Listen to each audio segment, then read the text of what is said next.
جات عندها البنت اللي خدامه معاهم، قالت لها اجي نعاود ديك القصه ونحيد التقليد على رقبتي. جلست كتغدى معاها وقالت لها شوفي شوقيت اللي غادي نعاود لك فيه اشطرا وشكون السبب في موت اختك. قالت لها اختي ماتت بالسرطان في الامعاء. قالت لها ماشي هذاك هو اللي ماتت به. المهم دارت معاها وطلقات هي وياها خارج الخدمه ومشاو جلسوا في قهوه وعاودت ليها. قالت لها اختك ماتت بالسحر وماتت بالسحر المأكول. قالت لها فلانه اللي هي حوريه ومجده. قالت لها راه كانت مجده حوريه كانت هي الخطيبه ديالو قبل ما تجي اختك بمده طويله، وراه تخلى عليها، ولكن السبب علاش تخلى عليها حنا ما عارفين شنو هو. لا هي قالت ولا هو قال، حنا ما كناش نقدو نسولوه حيت هو الشاف ديالنا، وهي ما كناش نقدو نسولوها لان كنت تقول لكم حتى شي واحد ما يدخل فيا وانتوما هما السبب اللي فرقتوني. كانت لي سولاتها تقول لها انتوما هما السبب اللي فرقتوني عليه صافي، ولكن ما خرجتش من الشركه وبقات جالسه. والنهار اللي خطب اختك حلفت بيمانها يا اما تديه هي يا اما ما تديه حتى شي وحده. المهم قلت لها تتعرفين احنا ساكنين وكنا ساكنين بعضياتنا وكل وحدين ساكنين جوج بنات في البيت، جوج بنات في البيت. قالت لها قالت لها اللي خاصك تعرفي ان واحد النهار انا ما مشيش الخدمه، كنت عيانه وكنت مريضه بزاف، وهما بالحكم ديالهم ان كانوا حنا كنا بالطورنو كنخدموا في الصباح وهما كانوا كيخدموا بالليل، فلا غد ليه انا ما نضش وما مشيتش. وبقات كتناقش حوريه وماجده بعضياتهم كيتناقشوا وحده كتغوت مع وحده تا قالت لها انت ما فيك ثقه وبنادم ما يقدرش يعيش معاك. ماجده اللي قالتها الحوريه. جات حوريه قالت لها علاش انا ما فياش ثقه، ياك انت هي اللي قلتي لي شنو ندير. قالت لها انا قلت لك شنو ديري ولكن قالت لها انا ما طبقتش، انت سبب فاطمه حتى قتلتيها وانت اللي وكلتيها وانت اللي كنتي كتجلسي وتجيبي الماكله وكتعطيها مسكينه الذوق وتاكل داك الماكله اللي فيها السحور وفيها الوسخ. قالت لها انا ماشي سوقي، انا درت داك الشيء، انا قلت عيطت له الشاف وقلت له بعد منك وانا باغياك وهو تعاند معايا سبب العناد ديالو. جات ماجده قالت لها ملي سبب العناد ديالو كنتي هو اللي فاريتي معاه، ماشي داك المسكينه اللي ما عارفه حتى شي حاجه، ما عارفكش اصلا نتيا كنتي معاه يمكن، او لا كانت عارفه المكتاب اللي كنهضر معاه تقول له المكاتب، ما كانتش عارفه بان داك المكتاب هو اللي غادي يكون سبب في الموت ديالها. قالت لها وفاش شتيها برات ودارت لاباس قالت لها انا هضرت معاك وقلت لك بعدي منها، السيده دارت الحمد لله لاباس خليها تعيش حياتها وداك الشيء مكتب الله سبحانه وتعالى، ولكن قالت لها انت طغيتي وزدتي فيه. قالت لها وانت عاونتيني وديتيني وشتيني الديه الحلوه وما هضرتيش. قلت لها انا ما نقدرش نهضر حيت هذا السوق ماشي سوقي، ولكن انتيا انسانه ما خصش بنادم يعيش معاك، ما خصش بنادم يكون معاك في نفس الدار، انت واحد الانسانه مجرمه وانت واحد الانسانه اللي وكلتي واحد البريئه اللي قتلتيها وهزيتي الشكلاط وعلمتي الشكلاط اللي غتاكلو هي وعطيتيه لها وعاد فرقتي الشكلاط على البنات الاخرين. داك الشكلاط قالت لها اللي فيه السم اللي ما كملش سيمانه حتى قتلها، والمشكله ان دار لها سرطان في الامعاء، يعني قتل لها الامعاء ديالها. المهم قالت لها بقاو كيتناقشوا وحده كتغوت مع وحده حتى خرجات ماجده وقالت لها انا ما نقدرش نعيش معاك كما قتلتي هذيك تقدي واحد النهار تقتليني.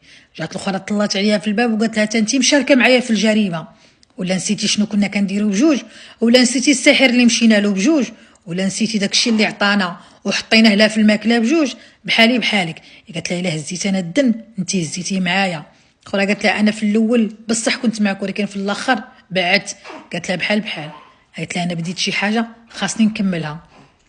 قالت لها بداك اللحظه ما قديش نخرج من البيت وما قديش نقول بانني انا راني ساكنه ما كاينه، بقيت قالت لها بالجوع وساكته حتى جات الوقيته ديال الخروج ديالهم وخرجوا. عاد خرجت من البيت وعاد مشيت كليت وعاد نفس لان داكشي اللي سمعته ماشي هو هذاك وما نقدرش نقول حيت نخاف على راسي، داك الناس ما غاديش يخليوني وزايدون حتى إلا مشيتوا حتى دعيتوهم وحتى شهدت لكم أنا أصلا في كل الأوراق في كل شيء بأنها ماتت بورم سرطاني. داك الشيء اللي كانت كتاكل فاطمة واللي كانوا كيعطيوه لها تسبب لها في أورام سرطانية اللي أدى إلى الوفاة ديالها. الله ينجينا وينجيكم. علاش كتبت لكم في الأول أن ضحية النية والثقة؟ أن عطات النية ديالها والثقة ديالها لداك السيد، عطات النية ديالها والثقة ديالها لداك السيد، وعطات النية ديالها والثقة ديالها للناس اللي خدامين معاها.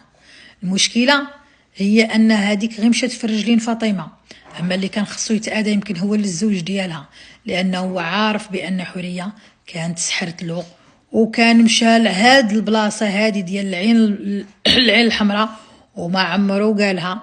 وهند سبحان الله كانت سمعات بأن مشى العين الحمراء وتشافى، ولكن ما كانتش عارفة بأنها سحر.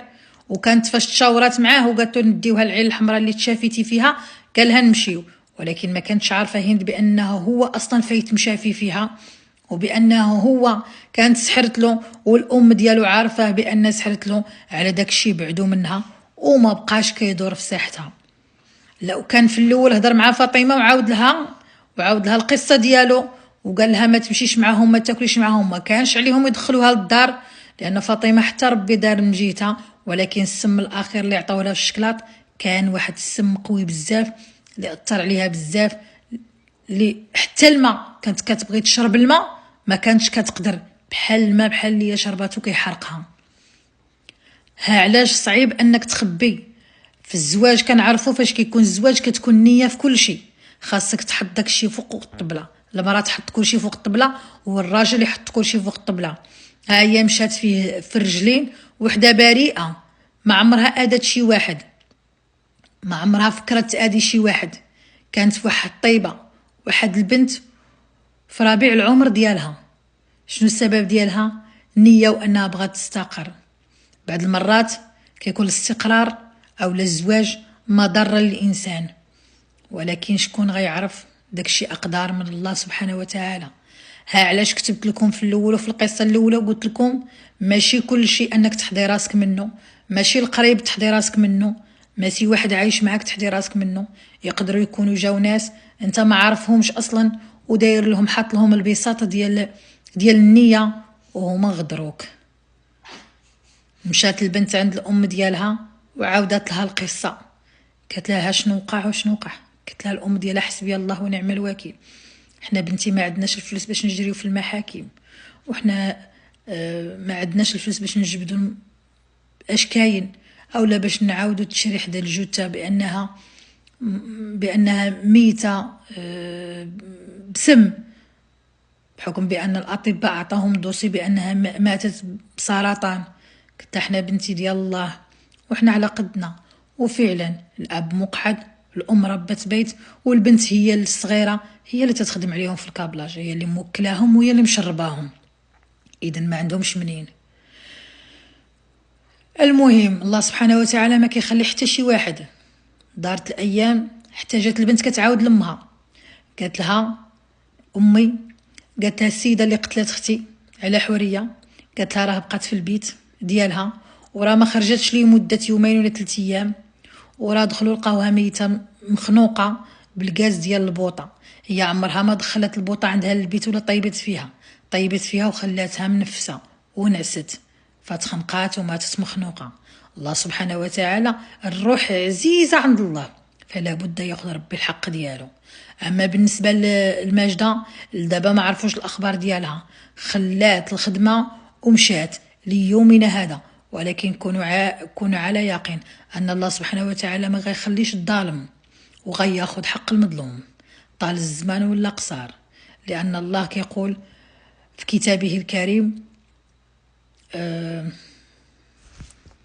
دعاء المظلوم يبقى معلق بين السماء والارض الى ان ياخذ الله سبحانه وتعالى حق المظلوم في الظالم. كنتمنى تكون القصه انها تارتكم حتى وحده ما تطيق لا في راجل ولا في امراه.